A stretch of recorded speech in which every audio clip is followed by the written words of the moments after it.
오랜만에 동창회나 동문 모임에 나가보면 마음이 괜히 복잡해질 때가 있습니다. 분명 나와 같은 해에 태어났고 같은 교실에서 웃고 떠들던 친구들인데 어떤 친구는 아직도 눈빛이 또렷하고 말투에도 힘이 남아있는 반면 어떤 친구는 걸음부터 느려지고 얼굴엔 세월이 한꺼번에 내려앉아 마치 전혀 다른 나이를 살아온 사람처럼 보이기도 합니다. 제가 나보다 더 나이가 많았던가?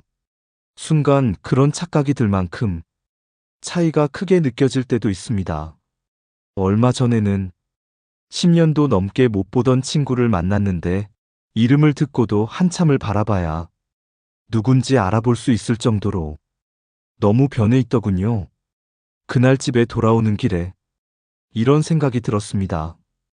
도대체 이 차이는 어디서부터 시작된 걸까? 유전 때문일까요? 돈이 많아서일까요? 관리의 차이일까요? 뇌과학자들은 말합니다.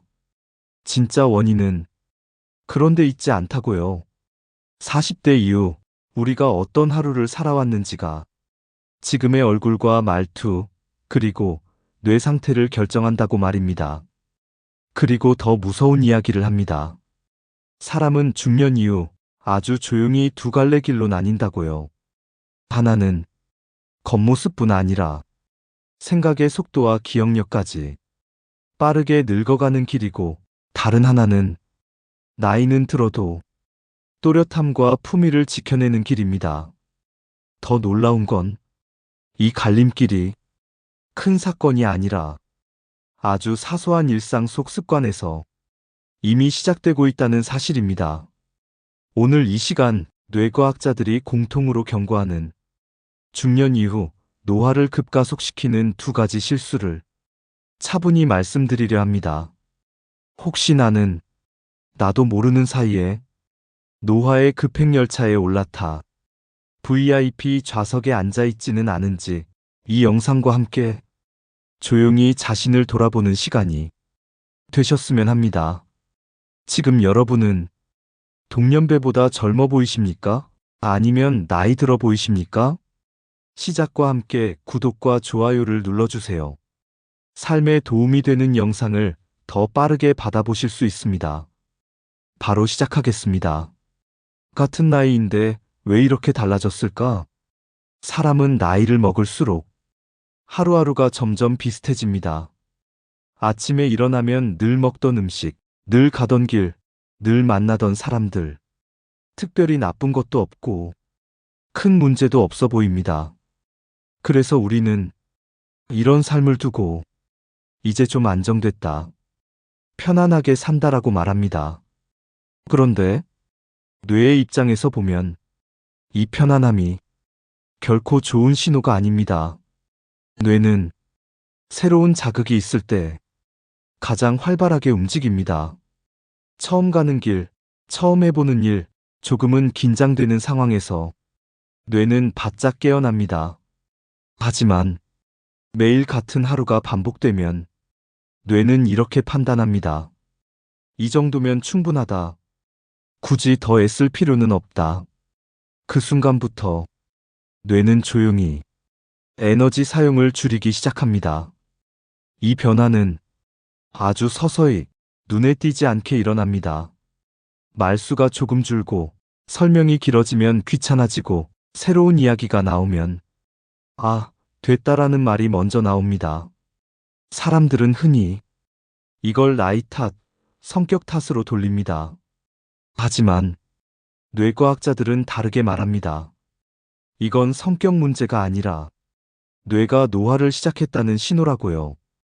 같은 나이인데도 누군가는 여전히 또렷하고 누군가는 급격히 늙어 보이는 이유, 바로 여기에서 갈라집니다. 뇌를 계속 쓰는 사람은 나이가 들어도 표정이 살아있고 말에 힘이 있습니다. 반대로 뇌를 쉬게만 둔 사람은 몸보다 먼저 생각이 느려지고 눈빛이 흐려집니다. 중년 이후의 노화는 어느 날 갑자기 찾아오지 않습니다. 오늘 하루의 선택이 내일의 얼굴을 만들고 그 하루들이 쌓여 10년 뒤에 나를 만들어냅니다. 그리고 이 차이를 만드는 결정적인 첫 번째 습관이 바로 다음 이야기에서 드러나게 됩니다. 중년을 확 늙게 만드는 첫 번째 실수, 익숙한 것만 찾는 삶. 중년이 되면 우리는 모르게 불편한 것을 피하는데 아주 능숙해집니다. 처음 가는 식당보다는 늘 가던 곳이 편하고 새로운 길보다는 익숙한 길이 마음이 놓입니다. 새로운 사람, 새로운 기술, 새로운 방식 앞에서는 자연스럽게 이런 말이 나옵니다. 그냥 하던 대로 하지 뭐. 이 나이에 뭘 새로 배워. 문제는 이 말들이 우리 뇌에는 전혀 다르게 들린다는 점입니다. 뇌는 이 신호를 이렇게 받아들입니다. 더 이상 성장할 필요가 없다. 도전하지 않아도 된다. 그 순간부터 뇌는 학습을 멈추기 시작합니다. 뇌과학에서는 이 현상을 인지 예비능 감소라고 부릅니다. 쉽게 말해, 갑작스러운 상황이나 위기 속에서도 버텨줄 수 있는 뇌의 여유 공간이 점점 사라지고 있다는 뜻입니다. 이 변화는 일상 속 아주 사소한 장면에서 드러납니다. 스마트폰에 새로운 기능이 생겼는데 눌러볼 생각조차 하지 않고 자식에게 먼저 맡깁니다. 난 이런 거 몰라. 네가 해줘. 키오스크 앞에서 줄을 서며 괜히 뒷사람 눈치부터 봅니다. 이때 뇌는 배우지 않는 선택을 기억합니다. 그리고 그 선택이 반복될수록 배우는 능력 자체를 조금씩 내려놓게 됩니다. 익숙함은 편안함을 주지만 그 편안함 속에서 뇌는 서서히 긴장을 풀고 활동을 줄입니다. 결국 중년 이후 확 늙어 보이는 사람들의 공통점은 몸이 먼저가 아니라 뇌가 먼저 안주했다는 것입니다. 하지만 다행히도 이 흐름은 지금 이 순간부터 되돌릴 수 있습니다. 그 방법의 첫걸음은 아주 단순합니다. 익숙함을 조금만 덜 선택하는 것. 그리고 다음 이야기에서는 이보다 더 빠르게 뇌를 늙게 만드는 두 번째 실수에 대해 말씀드리겠습니다. 중년을 확 늙게 만드는 두 번째 실수, 몸을 쓰지 않는 삶.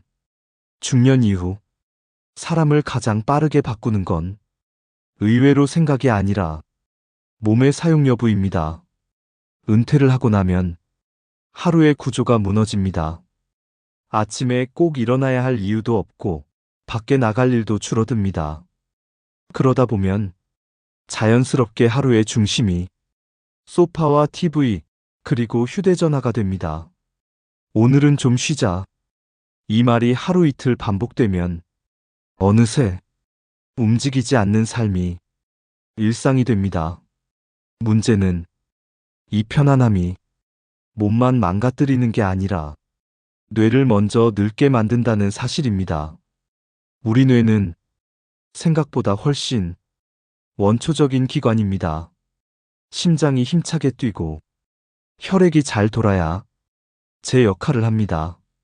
몸을 안 움직이면 심장은 뛸 이유가 없습니다. 그 결과 뇌로 가는 혈류량은 줄고 산소와 영양분 공급도 점점 부족해집니다. 특히 기억을 담당하는 해마라는 부위는 운동 부족의 영향을 가장 먼저 받습니다. 몸을 쓰지 않으면 해마는 마치 물을 못 먹은 식물처럼 서서히 시들기 시작합니다. 그 결과 이런 변화가 나타납니다. 방금 들은 이야기가 잘 기억나지 않고 물건을 어디에 두었는지 자주 잊어버립니다.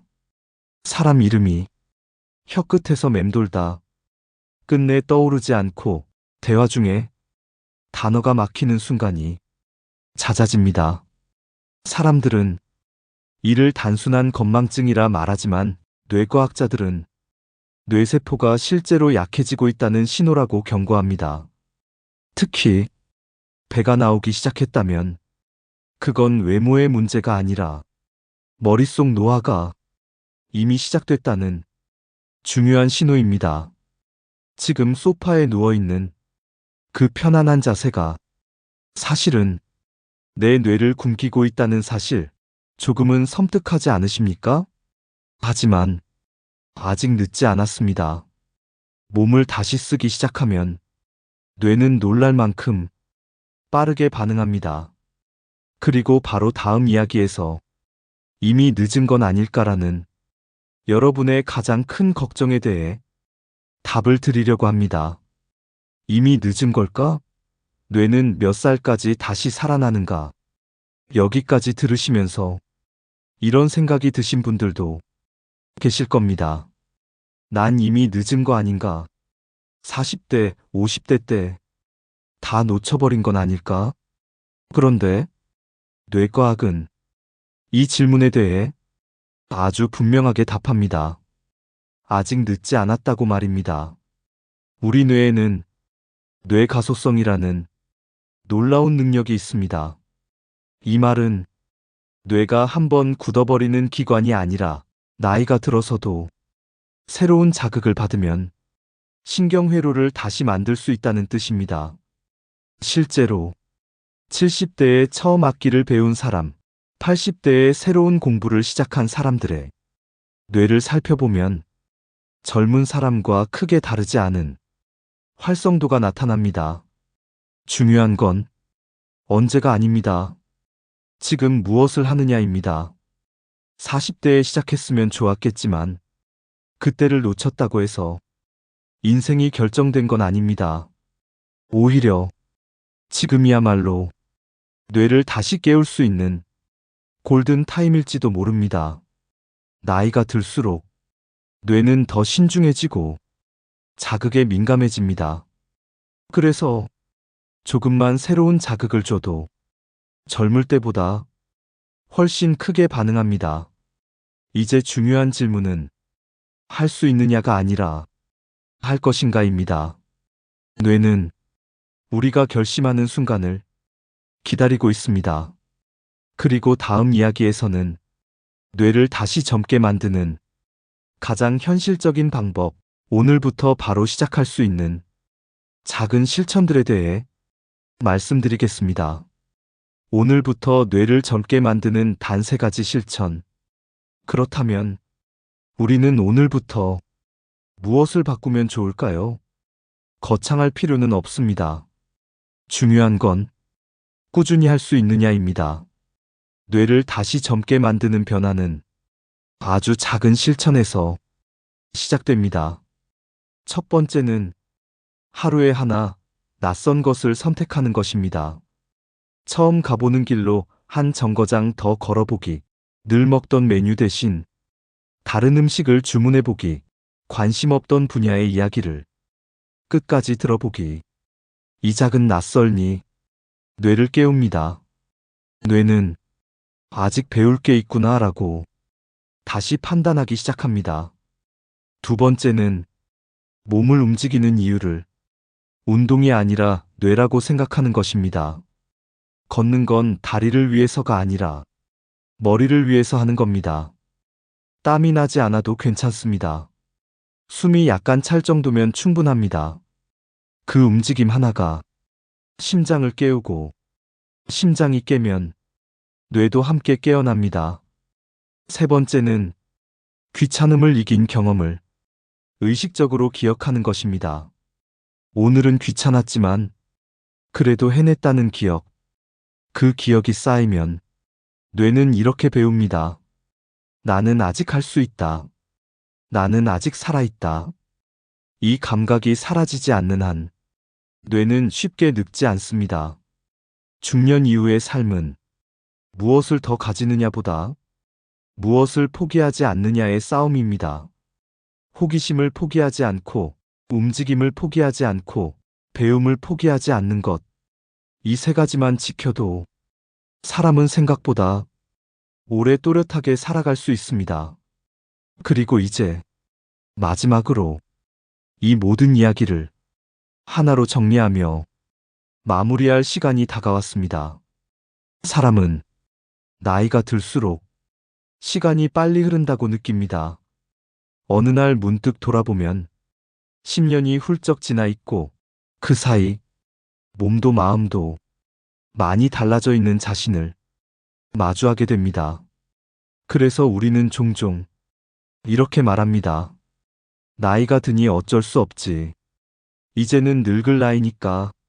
하지만 오늘 이야기를 끝까지 들으신 여러분은 이제 그 말을 함부로 할 수 없게 되셨을지도 모릅니다. 같은 나이여도 누군가는 빠르게 늙고 누군가는 끝까지 또렷함을 지켜냅니다. 그 차이는 유전도 운도 아니라 매일 어떤 선택을 해왔는가에 있다는 걸 이미 알고 계시기 때문입니다. 뇌는 우리가 포기하는 순간부터 늙기 시작하고 우리가 다시 움직이기 시작하는 순간 다시 깨어납니다. 아주 작은 변화 하나, 낯선 선택 하나, 귀찮음을 이겨낸 하루 하나가 10년 뒤의 얼굴과 말투와 눈빛을 바꿉니다. 나무를 심기에 가장 좋은 때는 20년 전이었을지 모릅니다. 하지만 두 번째로 좋은 때는 언제나 바로 오늘입니다. 지금 이 영상을 끝까지 들으신 이 순간 여러분은 이미 노화의 급행열차에서 조용히 내려 다른 길을 선택하신 겁니다. 오늘 하루 어제보다 조금 더 움직이고 조금 더 궁금해하고 조금 더 깨어있는 선택을 해보시기 바랍니다. 그 선택이 여러분을 오래도록 품위 있고 또렷한 사람으로 지켜줄 겁니다. 지금까지 슬기로운 사람이었습니다. 끝까지 함께 해주셔서 진심으로 감사합니다.